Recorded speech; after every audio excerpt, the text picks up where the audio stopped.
बिस्मिल्लाहिर्रहमानिर्रहीम अस्सलाम वालेकुम। मेरा नाम डॉक्टर एहसन है और आज हम जानेंगे classification of animals based on their coelom के बारे में। ओके, सो सिलोम बेसिकली है क्या? सिलोम एक कैविटी है जो कि मीजोडर्म के अंदर डेवलप होती है। ठीक है। अब बेसिकली जो एनिमल्स होते हैं ना, मुख्तलिफ एनिमल्स के अंदर मुख्तलिफ जर्म लेयर्स की फॉर्मेशन होती है। ठीक है। जो कि सिंपलेस्ट एनिमल्स होते हैं उनके अंदर दो जर्म लेयर्स की फॉर्मेशन होती है। ठीक है, एक्टोडर्म एंड एंडोडर्म। लेकिन जो कॉम्प्लेक्स एनिमल्स हैं जैसे कि ह्यूमन बींग्स हो गए या जो मुख्तलिफ कॉम्प्लेक्स एनिमल्स हैं, ठीक है ना, जैसे like dogs, cats, blue whales etcetera, उनके अंदर तीन जर्म लेयर्स की फॉर्मेशन होती है। ठीक है, एक्टोडर्म, एंडोडर्म एंड मीजोडर्म। ठीक है। अब बेसिकली मीजोडर्म के अंदर एक कैविटी बनती है, एक स्पेस बनती है, उस स्पेस को हम सीलोम कहते हैं। ठीक है। सो बेसिकली हम ऑर्गेनिजम्स को उनकी सीलोम के बेसिस पे भी क्लासिफाई करते हैं। ठीक है। कुछ ऑर्गेनिजम्स के अंदर सीलोम बनता ही नहीं है, उस वजह से हम उन ऑर्गेनिजम्स को एसीलोमेट कहते हैं। ठीक है।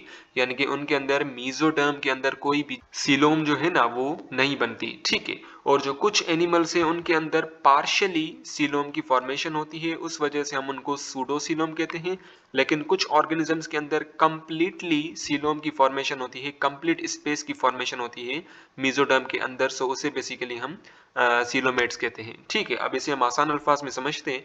सो द बायोलेट्रिकल सिमेट्रिकल एनिमल्स, ठीक है ना, बायोलेटरल सिमेट्रिकल एनिमल्स यानी कि ह्यूमन बींग्स, ठीक है ना, जिनको हम left and right equal parts में डिवाइड कर सकते हैं। ठीक है। सो जो बायोलेटरल सिमेट्रिकल एनिमल्स हैं हम बेसिकली उनको तीन ग्रुप्स के अंदर डिवाइड करते हैं उनकी सीलोम के बेसिस पे। ठीक है ना। नंबर वन इज द एसीलोमेट, यानी कि ऐसे ऑर्गेनिज्म जिनके अंदर जो मीजोडर्म है उस मीजोडर्म के अंदर कोई भी कैविटी नहीं पाई जाती, सो उसे बेसिकली हम एसीलोमेट्स कहते हैं। ठीक है।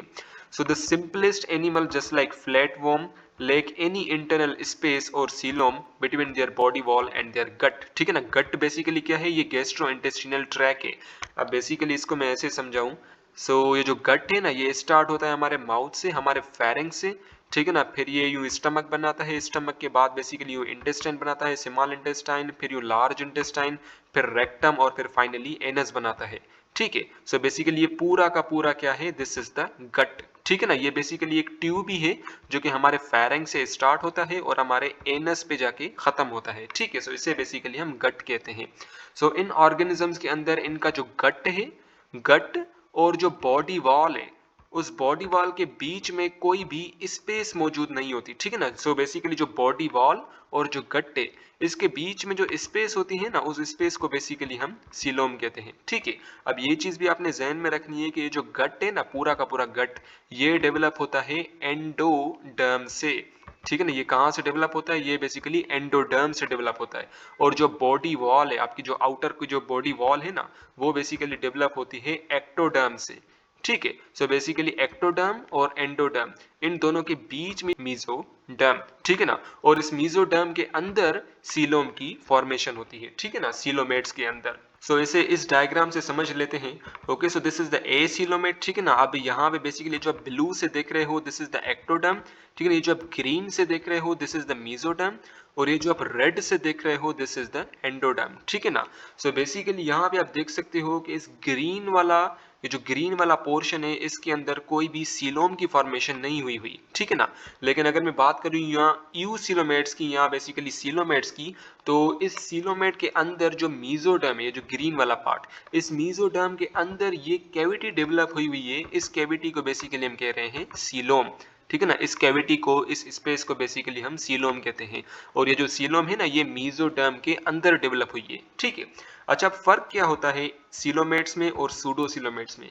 बेसिकली ये जो सीलोम है ना सूडोसीलोमेट्स के अंदर, वो चिपकी हुई होती है एंडोडर्म से। ठीक है। ये जो रेड वाली लेयर आप देख रहे हो ना, ये जो रेड वाली लेयर है this is the endoderm. So basically ये जो येलो वाली ये जो सीलोम है ये इस एंडोडर्म से चिपकी हुई है। लेकिन अगर आप यहाँ पे फोकस करें, यहाँ पे बेसिकली जो सीलोम है ये एंडोडर्म से चिपकी हुई नहीं हुई। ठीक है ना। ये एंडोडर्म यहाँ पे दूर है और ये सीलोम बेसिकली दूर है। ठीक है ना। सो एंडोडर्म ये चिपकी हुई नहीं हुई सीलोम से। ठीक है ना। और ये जो मीजोडर्म है इसने कंप्लीटली सराउंड किया हुआ है इस सीलोम को। ठीक है ना। सीलोमेट्स और एसीलोमेट में ये मेजर डिफरेंस है कि बेसिकली सीलोमेट्स के अंदर जो सीलोम होता है उसको कंप्लीटली सराउंड किया हुआ होता है मीजोडर्म ने। ठीक है। लेकिन अगर मैं बात करूं सीडोसिलोम की, सो बेसिकली सीडोसिलोम जो है ना, वहां का जो सीलोम है जिसे हम सूडोसिलोम कहते हैं, वो बेसिकली इन टच होता है विद द एंडोडर्म, और वो कंप्लीटली सराउंड नहीं होता मीजोडर्म से, ठीक है ना। पार्शियली बाहर से तो सराउंडेड है, लेकिन अंदर से बेसिकली ये मीजोडर्म से सराउंडेड है, ठीक है। आई होप आपको बात समझ में आ रही होगी। अब pseudocoelom just like round worms, ठीक है ना, इन्हें बेसिकली हम एस्केलमेंथिस भी कहते हैं। So have a cavity through it is incompletely lined with mesoderm, ठीक है ना। इनके अंदर बेसिकली एक कैविटी होती है जिसे हम सूडोसिलोम कहते हैं, जो कि इनकम्प्लीटली लाइंड होती है मीजोडर्म से, ठीक है ना। इसको मैं दोबारा यहाँ से समझाऊं, बेसिकली बाहर से, यहाँ पे फोकस करें, सो बेसिकली बाहर से तो मीजोडर्म ने कवर किया हुआ है इस सीलोम को, लेकिन अंदर से एंडोडर्म ने कवर किया हुआ है इस सीलोम को, ठीक है ना। कंप्लीटली मीजोडर्म से सराउंडेड नहीं है सूडोसीलोम। लेकिन अगर मैं सीलोमेट्स की बात करूं, तो सीलोमेट्स के अंदर जो पूरी मीजोडर्म है ना, इसने पूरा सराउंड किया हुआ है इस सीलोम को, यहाँ पे भी और यहाँ पे भी, ठीक है ना। यानी कि जो सीलोम है, सीलोमेट्स के अंदर वो मीजोडर्म से सराउंडेड होती है, ठीक है ना, और वो एंडोडर्म से इन टच नहीं होती, ठीक है। So there is a layer of mesoderm beneath the body wall but not around the gut. इसका मतलब यही है कि बेसिकली ये जो मीजोडर्म है वो कंप्लीटली सराउंड नहीं कर रही इस सीलोम को, और ये जो सीलोम है सूडोसीलोम, वो बेसिकली इन टच है विद द एंडोडर्म, ठीक है। और हमें पता है कि ये जो एंडोडर्म है ना, एंडोडर्म एंडोडर्म बेसिकली गट की डेवलपमेंट करता है। लेकिन यहाँ पे हमें डायग्राम से पता चल रहा है इस सूडोसिलोम के अंदर कि जो मीजोडर्म है ना, मीजोडर्म पार्शियली कवर कर रही है इस सीलोम को, लेकिन मीजोडर्म जो है ना वो बेसिकली एंडोडर्म को कवर नहीं कर रही। लेकिन अगर मैं सीलोमेट्स की बात करूं, तो सीलोमेट्स में ये जो एंडोडर्म है ना, वो एंडोडर्म भी सराउंडेड है बाय द मीजोडर्म। ये जो पूरा ग्रीन वाला है ना, ये मीजोडर्म इस एंडोडर्म को भी सराउंड कर रहा है। अब एंडोडर्म से आगे चल के तो गट बनना है, ठीक है ना। सो यानी कि गट को कौन सराउंड कर रहा है? गट को बेसिकली मीजोडर्म सराउंड कर रहा है सीलोमेट्स के अंदर।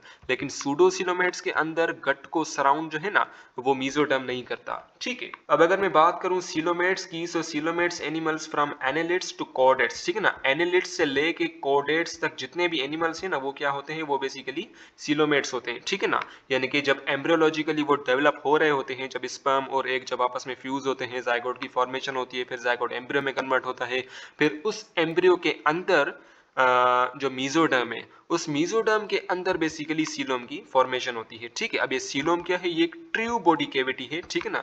इसे बेसिकली हम सीलोम भी कहते हैं, जो कि कंप्लीटली लाइंड होती है, कंप्लीटली कवर की होती है, कवर की गई होती है बाय द मीजोडर्म, ठीक है ना। वंस अगेन यहाँ पे थोड़ा फोकस करें। Okay, so look at this diagram. यहाँ पे सीलोमेट्स में देख ले, दिस इज द एंडोडर्म, ठीक है ना। ये जो मैं रेड से मार्क कर रहा हूँ, दिस इज द एंडोडर्म, और एंडोडर्म से आगे चल के गट बनना होता है। अब ये जो ग्रीन वाली है ना, ये बेसिकली क्या है? मीजोडर्म।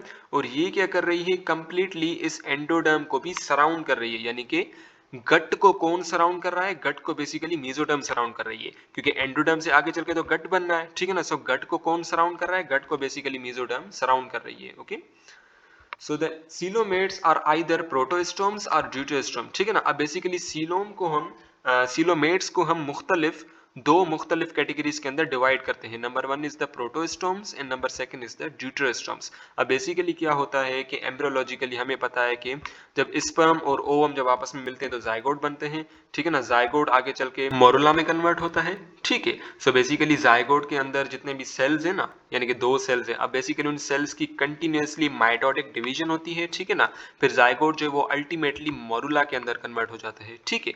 मोरुला ये राउंडेड बॉल लाइक स्ट्रक्चर होता है जिसके अंदर काफी सारे सेल्स होते हैं।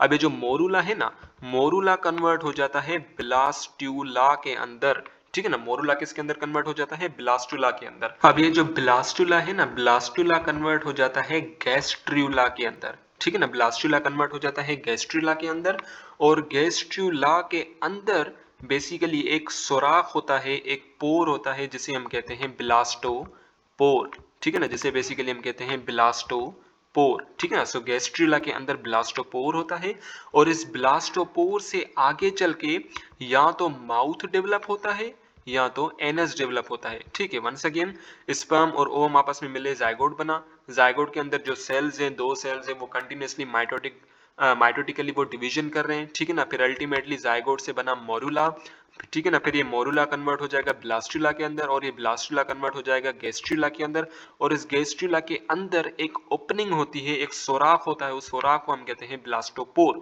ठीक है ना। अब इस ब्लास्टोपोर से आगे चल के या तो माउथ डेवलप होता है या तो एनस डेवलप होता है। ठीक है। अब बेसिकली जो प्रोटोस्टोम्स है ना, प्रोटोस्टोम से बेसिकली प्रोटोस्टोम के अंदर जो ब्लास्टोपोर होता है, वो ब्लास्टोपोर सबसे पहले माउथ की फॉर्मेशन करता है। ठीक है ना। सो जो प्रोटोस्टोमिक एनिमल्स होते हैं उनके अंदर जो ब्लास्टोपोर होता है ना, उस ब्लास्टोपोर से आगे चल के पहले पहले माउथ बनता है, और माउथ बनने के बाद एनस बनता है। ठीक है। लेकिन ये जो ड्यूटेरोस्टोम्स होते हैं, ड्यूटेरोस्टोम्स के अंदर क्या होता है कि जो ब्लास्टोपोर होता है ना, वो ब्लास्टोपोर सबसे पहले एनस बनाता है, फिर एनस बनने के बाद माउथ की फॉर्मेशन होती है। ठीक है ना। ये बेसिकली डिफरेंस है प्रोटोस्टोम्स एंड ड्यूटेरोस्टोम्स के अंदर। प्रोटोस्टोम्स के अंदर पहले माउथ बनता है, बाद में एनस बनता है, और जो ड्यूटेरोस्टोम्स है इनके अंदर पहले एनस बनता है, फिर जो सेकंड ओपनिंग होती है ना, वो बेसिकली इनका माउथ होता है। ठीक है। प्रोटोस्टोम्स के एग्जांपल है एनालिड्स हो गए, मोलस्क हो गए, आर्थ्रोपोड्स हो गए, और जो ड्यूटेरोस्टोम्स है उनके एग्जांपल्स है एकाइनोडर्म्स, हेमिकोडेट्स एंड कोडेट्स। ठीक है। So a total of 1.3 million species of animals are placed in one of the two major categories. Number one is the vertebrates and number second is the invertebrates. ठीक है। अब animals की दो major categories हैं, number one is the vertebrates and number second is the invertebrates. अब vertebrates ऐसे animals होते हैं जिनके पास रीढ़ की हड्डी होती है, जिसे हम vertebral column कहते हैं। ठीक है। So basically जिनके पास backbone हो, या backbone को हम vertebral column भी कह सकते हैं, तो उन animals को हम कहते हैं vertebrates। और ऐसे एनिमल्स जिनके पास कोई भी बैकबोन, कोई भी वर्टिब्रल कॉलम ना हो, उन्हें बेसिकली हम इनवर्टिब्रेट्स कहते हैं। ठीक है। और मजे की बात यह है कि इस अर्थ के अंदर जितने भी एनिमल स्पीशीज पाई जाती है ना, 97% एनिमल स्पीशीज तो इनवर्टिब्रेट्स के अंदर आ जाती हैं। ठीक है ना। यानी कि इनवर्टिब्रेट्स कितने हैं? 97% जितने भी एनिमल्स हैं ना, वो क्या हैं? These are the invertebrates. Okay.